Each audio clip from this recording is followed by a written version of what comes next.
Hey, everybody. Welcome to Meddkit's Provider Spotlight, where we're interviewing the most amazing private practices from all over the United States. Every week, we have somebody new, a different perspective, a different specialty, and it's so awesome to hear from these people who are working really, really hard to serve their patients and their clients in the best way possible. And today, we have a really awesome special guest, Dr. Abby Williams. She is the owner of Bay Area Family Dentistry. Dr. Abby, super excited to have you. Thanks so much for jumping on. Of course. I'm so excited and thank you for having me. Yeah, you're our first dentist, so we're I didn't know that. yeah, so we haven't been able to interview a dentist yet. You dentists are very, very busy people. And so we're very excited to have you on and chat a little bit about your specialty. So we'd love to hear from you. Tell us your story. Would love if you could tell us a little bit about how you opened your practice and why you got started. Yeah, absolutely. I'll start with kind of like my why in going into dentistry in the first place. It was a little bit more unconditional. I did not, unconventional. I didn't always know that I wanted to be a dentist. It wasn't one of those like, I fell and broke a tooth and the dentist fixed it and like magic happened and I just loved it. Oddly enough, that actually did happen. I did have some trauma when I was a kid, but that was not when I thought. I grew up, I loved science. I always knew that I wanted to do something that was going to help people. So medical field always appeased to me. But I thought physical therapy at first. And then once I got a little bit further along, I thought something in the medical field, just like going to medical school. And I did a lot of shadowing and I just never went anywhere that kind of gave me that like warm, fuzzy feeling like, oh my gosh, this is what I want to do for the rest of my life. And so, sort of defeated, I was back home for like a spring break and I went to visit my dentist for just like my annual cleaning and exam and everything. And he's asking me, and we had been going there for a while, so he knew me, he knew that I was in college. And he was like, so how's everything going? How's school? What are your plans? What's coming up? Because I was getting towards the end of college and I'm like, I don't know. I don't know what I want to do. I thought I did and now I don't. And he said, well, why don't you just come back up here? He's like, you're thinking medical anyway. Like, dental's still part of that and it's patient care and it's this and that. And I was like, Yeah. okay, well, I mean, it is Monday of spring break. I'm going to be here all week. Sure. So I ended up going back the next day and I did a little bit of shadowing in the morning and I went like 3 other days during spring break and just caught some hours up with him at his office. And I just like, that's when I had that kind of like, aha, okay, I do like this. I always went to the dentist growing up. My parents made sure that we went twice a year. I fortunately just never had like that fear of the dentist. And we were very fortunate in going to a good one. And so it was one of those things we'd walk in to the lobby for our appointments and they knew who we were and they said our name and asked how, volleyball was going this year. And it was just a very personal experience. And that was so amazing to me. That's what I knew, or when I started thinking about all those things, when I knew that that's what I wanted to do. And then the other benefit to dentistry that I learned as I've gotten more into it is it's not just fillings and, extractions and cleaning teeth. There's so much more to it. One time I saw, and I think it was in dental school, but it was this thing, and it was the word dentist, and underneath it like a little acronym, like the D was for doctor, and then the EN for engineer, and then the TIST like artist underneath it. And I was like, that's true, because there is so much to being a dentist. It's not just going in and just, fixing something. Like there is a lot of science behind things. There's a lot of art and creating things behind it. And then even more than that, I mean, like now I know, owning a business and being a therapist and, running a staff, like there's just a lot to it. And so it checks a lot of boxes and things that I wanted to do. As far as actually opening my own practice, that took me a little longer. I've been in private practice for almost a decade now. But I had a really big benefit to working at two different really great practices as an associate dentist. So I was able to really kind of fine tune and hone in on what I wanted my practice to be like. But my biggest reason for finally taking the leap and opening my own was my family. I have two kids. I have two daughters. My oldest just started kindergarten. And I was just kind of reflecting on things. And I was like, I don't want to get, to her senior year and look back and realize like I worked so hard and I never took time to just be present with them. And I feel like my husband and I do a really good job of being there and spending time with our kids. Yep. But at the same time, as an associate, there's a lot of hours, and the benefit is I don't have to bring it home necessarily, Sure. but the hours are the hours, and that's what they are. And I'm a little more of a people pleaser, and so it's always hard for me to request off because I feel like I'm being an inconvenience or, letting somebody down. Whereas if I'm my own boss, not to say that my hours are going to be less, it's probably going to be more, but it's going to be more on my time. And, if I need to slip out a little bit early to go catch a game or, slip out in the middle of the day to go have like some special lunch with one of my daughters, I'm able to do it and I'm not having to ask somebody else for permission. Yeah. So that was a big part in opening my own. That's so awesome. And I love, I think personally, you and I had really great experiences with dentists growing up. I have a dentist who I love that's here in Pennsylvania. And, it's so nice. I think there's a lot of people, and you kind of touched on it, that didn't have that growing up.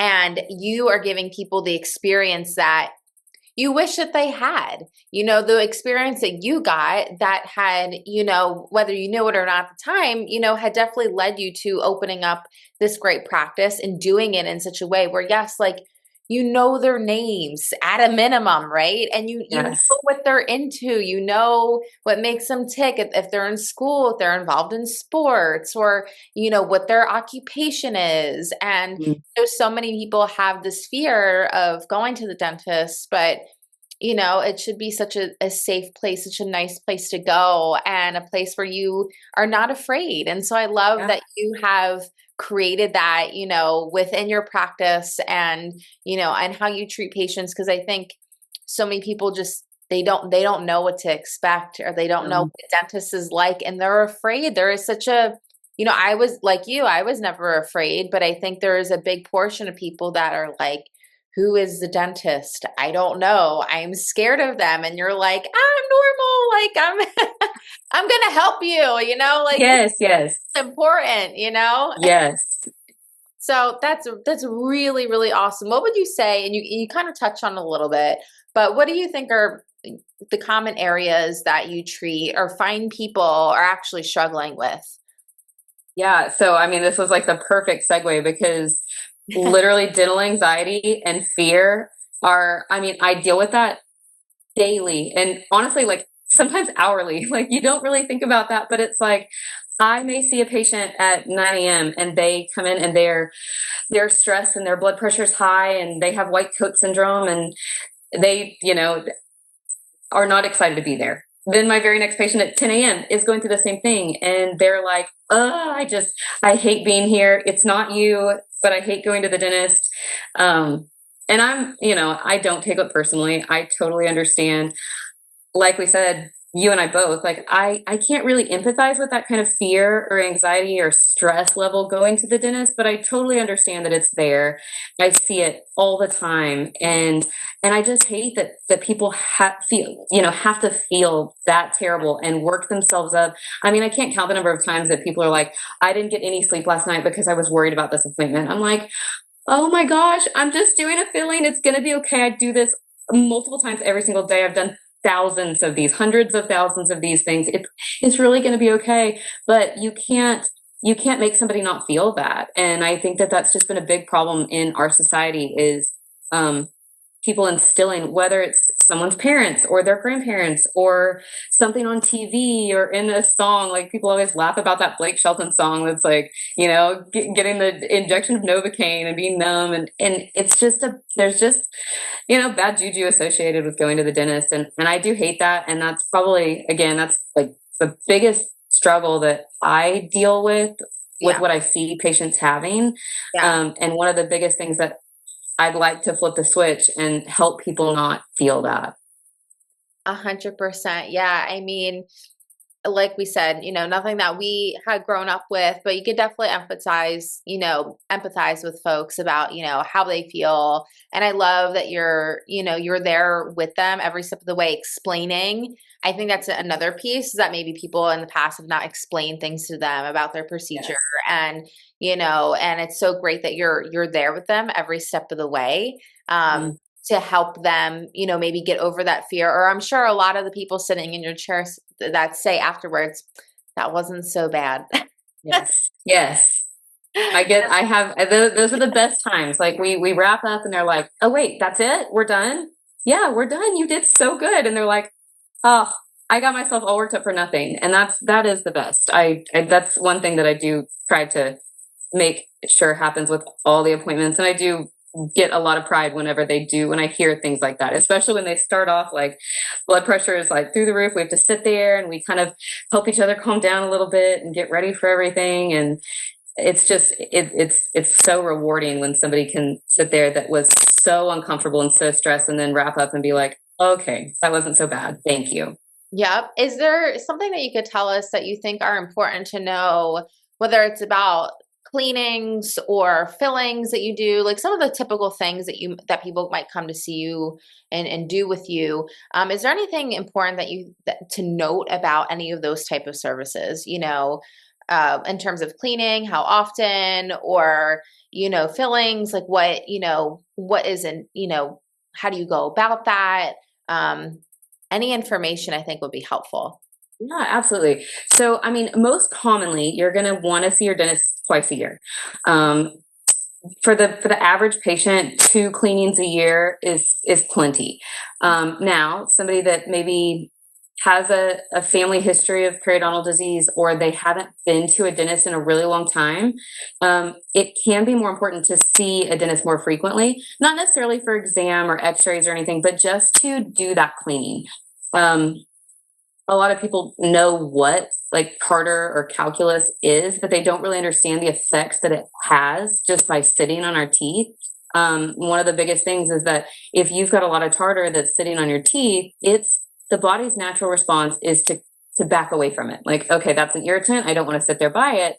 And so you let this tartar sit there and you start getting more bone loss, and then you start getting gum recession, or the gums don't recede, but you've lost some bones. So you've got these deeper pockets. Anybody that may have gone to the dentist, and here's somebody, the hygienist, calling out a bunch of numbers, 322, 4122, that whole charting. Yeah. Essentially, what we're measuring is those gum levels, and anything that's 1, 2, 3 is all perfectly fine. That's all within normal limits. Once we start getting into the 4 and 5s, we're talking about gingivitis. Beyond that, we're talking about periodontitis, and that's where we start talking about deep cleanings, or those higher frequencies in getting your teeth cleaned. And the Yeah. reason for it, it's not just to make you come in more often than you'd like to come, but what we found, and so many research articles show, that with those deeper pockets, you're not going to be able to clean those as well at home. And so what ends up happening is, even if you've gotten your dental health a little bit more under control than maybe it was before, you're cleaning off the surface that you see, but in those deeper pockets where your toothbrush is not going to reach and your floss may not go all the way down in those deeper pockets, you really need to go in to see your dentist to get that cleaned off professionally, so that that tartar doesn't sit under there, and where the bone is already lower, it's going even lower. Right. So on average, twice a year, that'll do it. Every once in a while, and that's where it's important to go in and find out if you are kind of higher risk of that periodontal disease. You may need to go in more than that, but it's usually not going to be all the extra work. It's just, once you start getting the gum health under control, those cleanings get easier and easier. And it's usually the first one that is not always the most pleasant when you haven't had one in a long time. But the more you go and the better you take care of it, the easier they get. That's awesome. Yeah, I was just always curious, and I love your perspective and explaining a little bit more about, there's things that of course you hear in the dentist's office, and, talking about the numbers and like charting and all that stuff. And I think to us as patients, we might not understand what all that means. So I really appreciate you kind of debunking that and normal. And you're like, I don't know what this is. So I think that's really great to understand in terms of, and we've talked about about this throughout the interview, but your approach, and it's so great, and how you treat your patients and your clients, and how you've introduced them to really great dentistry. Mhm. But in terms of kind of leaning more into your approach, how would you say it might be different than other people in your field? Sure. So, I mean, really, kind of like what we've been saying, like I do explain a lot, probably to a fault. Sometimes I may be sitting there and they're like, I don't want to hear it. Just do what you need to do and get me out of here. I personally would rather know what's going on. That's Mhm. just my personality. I'd rather you explain to me what's happening, and that way I can, know what to expect. Um, Sometimes even just like explaining what's needed. I may go into more detail than somebody cares, but I want them to know. I want them to know all the things to expect. I also don't want to. One of the biggest things that I wouldn't say like a struggle for patients. I guess in a way it could be, but one thing that I've run into is somebody's, whether they're coming for a second opinion or they just didn't get a really good vibe for an office and they come in to see me for the first time and I hear, oh, well, the last dentist told me I needed 5 fillings and a deep cleaning, and I'm sitting there and I just told them that, I see 2 cavities and we can get that fixed up and then, just a regular cleaning. And I feel like there are places that maybe not intentionally are overdiagnosing, but I also like to give people and teeth the benefit of the doubt. Again, with probably over explaining, but our teeth, there's 3 levels in our teeth, 3 layers in our teeth. We've got the dental terms. We've got the pulp is like the blood vessels and the nerve and everything. All the vital part of the tooth is in the very middle. Surrounding that is something called the dentin, and that's kind of a protectant layer for all the healthy stuff in the inside. And then you have the enamel that's around that. Enamel is so cool. It can strengthen itself back up, whereas no other part of the tooth can kind of re-heal itself like that. And so if you have something that we call an incipient lesion, so it's kind of the start of a cavity is the best way to say it. It's the start of one. Technically, it's the enamel is demineralizing. But if you fix the problems that are causing that demineralization, you start flossing more, you start brushing, you're not just bathing your teeth in acid, that enamel can strengthen back up, and something that could have turned into a cavity that needed to have a filling done, now all of a sudden it's stable and we're all good. And so I'd rather give people and their teeth the benefit of the doubt. If it's the first time I'm seeing you and I see a bunch of these little incipient lesions, hey, I'm going to let you know these are areas I really think that we should focus on and make sure that we're taking really good care of. And then I want to see you in 6 months and we're going to see if things have changed. If they've gotten worse, we might have to do some fillings. If they're staying about the same, or maybe they look like they've gotten better, that's awesome. You did such a great job and I'm really proud of you. Like, I would rather that than just go in and overdiagnose a bunch of stuff. So those are things that, again, like talking about, I probably over explain. I want people to know this is what I'm seeing and this is why I'm seeing it and it's why I'm recommending it to you. I'm not just going to walk in, sit down, you got this, kind of be saying it all to my hygienist and not to the person. I want them to feel heard and seen and know that I'm saying these things because this is what I'm seeing and this is how I think that we could improve it and this is what you need to do, but this is why you need to do it, not just because I'm saying so. Yeah, no, I think I love kind of like the conservative approach. Like, Mhm. I'm gonna let you know so you can make the best informed decision for you. If this is Yes. something that you're worried about, you're thinking about doing, I'm gonna let you know what's going on. However, I'm gonna let you know what I think we should address now, what we Mhm. can wait and see, and then address later if we need to.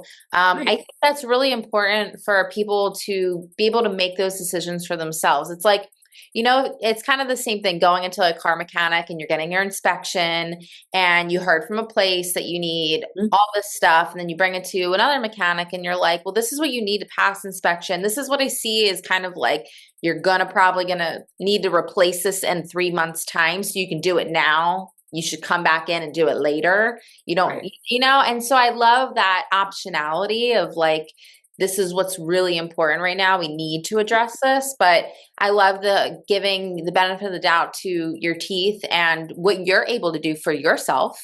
Um, Yes. so you don't have to do that in the Right. future.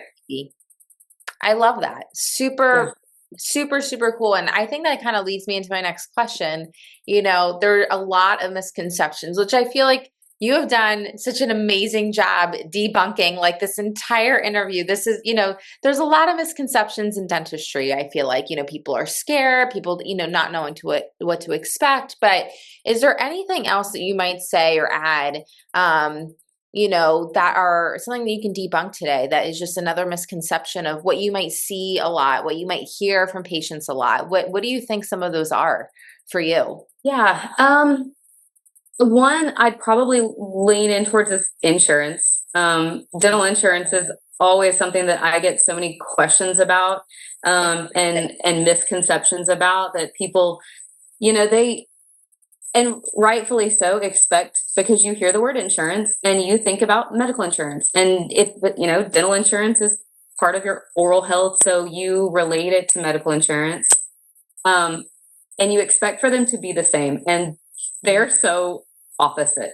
um, there's no similarities basically at all, but people expect, they come in with their dental insurance, they meet their deductible, and then insurance is just going to cover what they need it to. And some of the things with dental insurance is, they've got a maximum that they'll pay each year, and that hasn't changed in like decades, regardless of the vast cost of inflation and the increases in, I mean, the cost of honestly everything. However, insurance, their maximum has stayed the same for like 20 years, so that's crazy. And then the other thing too is, most of the time they're not going to pay 100% of something. They will for usually preventative. So most of the time you'll get your cleanings and your exams, but only so many exams. They're going to limit what, the number that you can get. But after that, beyond that point, you're responsible for it. And I always hate it because where I see it more often is like somebody that's younger and they haven't been keeping up with their dental hygiene. They went to college, or maybe they've even had a couple of, smaller jobs once they got out. They start working for this company that now all of a sudden provides dental benefits, and all these things that they've been putting off. They're like, oh my gosh, yes, I'm so excited. I have dental insurance now and I'm going to get to use it.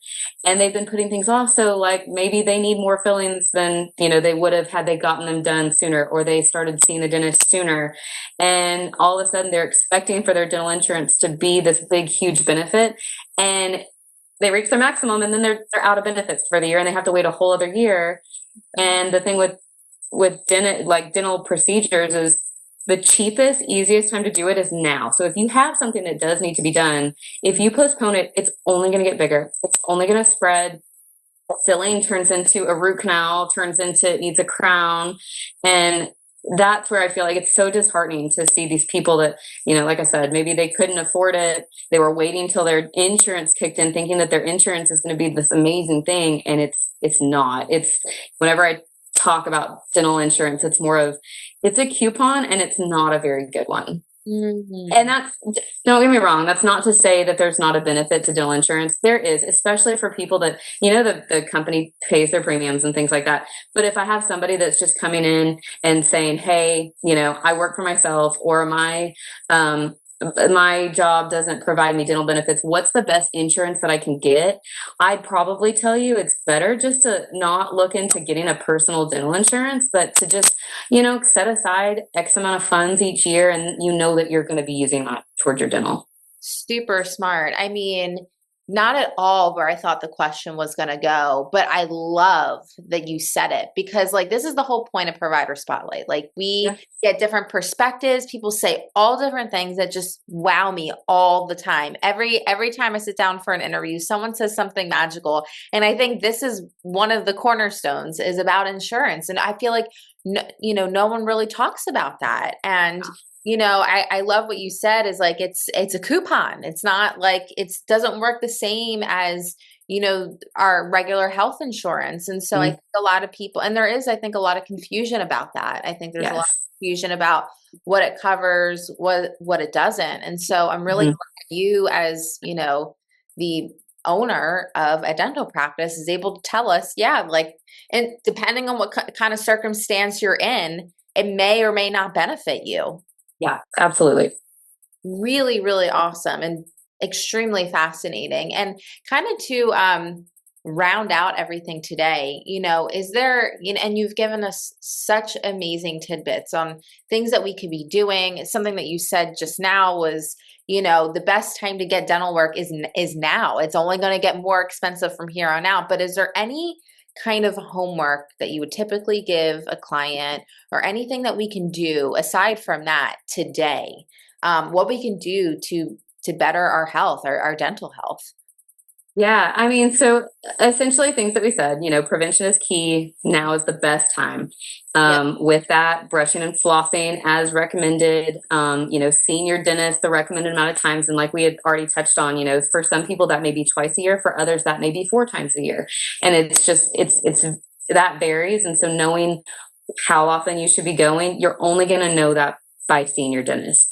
Finding a dentist that you're comfortable with, because there are so many different in dentistry, so many different ways that you can still get to the same result. The way that it's always funny to hear like new dental assistants working with a new dentist. They said, I've been a dental assistant for 5 years, 10 years, but I'm working with somebody new and they do everything totally different. And it's because there's so many different ways to ultimately get the exact same result. Yeah. And so that's dentistry. It's not cookie cutter. What is good for somebody is not going to necessarily work for somebody else. And so just kind of becoming more aware of what works for you and what doesn't, what dentist office is comfortable for you versus what isn't. And let's be honest, like anybody that's uncomfortable is not, they're going to avoid doing something. So if you don't like where you're going, you're not going to go. And, ideally my goal is for all my patients to want to come see me. And I know that is such a big ask. So we could tone it down to like, I want them to not dread coming to see me, that they're at least comfortable coming. It may not be the highlight of their day or week or even year, but as long as they're not just so anxiety driven, stress through the roof, just because they're coming in for, in my opinion, a simple procedure for them, it's almost the end of the world. If I can prevent those type of situations from happening, I mean, that's key. That's life is good. Oh, well, I feel like you already have. I mean, this has been wonderful. And I think for the people out there that are scared, that are nervous, there are some really great people out there for you. And Dr. Abby can be one of them. Wonderful person to help you and calm your anxiety about going to see the dentist is actually really great. Take it from me and Dr. Abby. It's really great, actually. And Yes, it so is. we're so thankful that you were able to share, everything with us today. This was so amazing. Is there a way that folks can, reach out to you? If you could tell us, ways that they can ask questions or find out more information, that would be so awesome. Yeah, of course. So, of course, you can always call us, schedule an appointment. The phone number for the office, I'll say it slow just so people can get it. That's the easiest way to get answers answered quickly, questions answered quickly. It's 281-336-0116. And then, of course, we have a website. It's just Bay Area Family Dentistry.com. We're on Facebook, Instagram, kind of any of those platforms you're able to find us. So because we are a startup, there's not it's not just this lots of stuff to go backtrack on, but we're working on it. We're getting posts out there as we can. And like I said, any kind of social media platform, and our website has a lot of information. There's lots of little links and pages and things. So definitely go check it out. Thank you so much, Dr. Abby. It was so awesome to have you, and we hope to have you again. Of course. Well, thank you so much. This has been great. It's been fun talking to you. So I appreciate you having me. This has been wonderful. Oh, awesome. Well, I hope you have an amazing rest of the day, and thank you for sharing all of your knowledge. You are so welcome. You too. Thanks.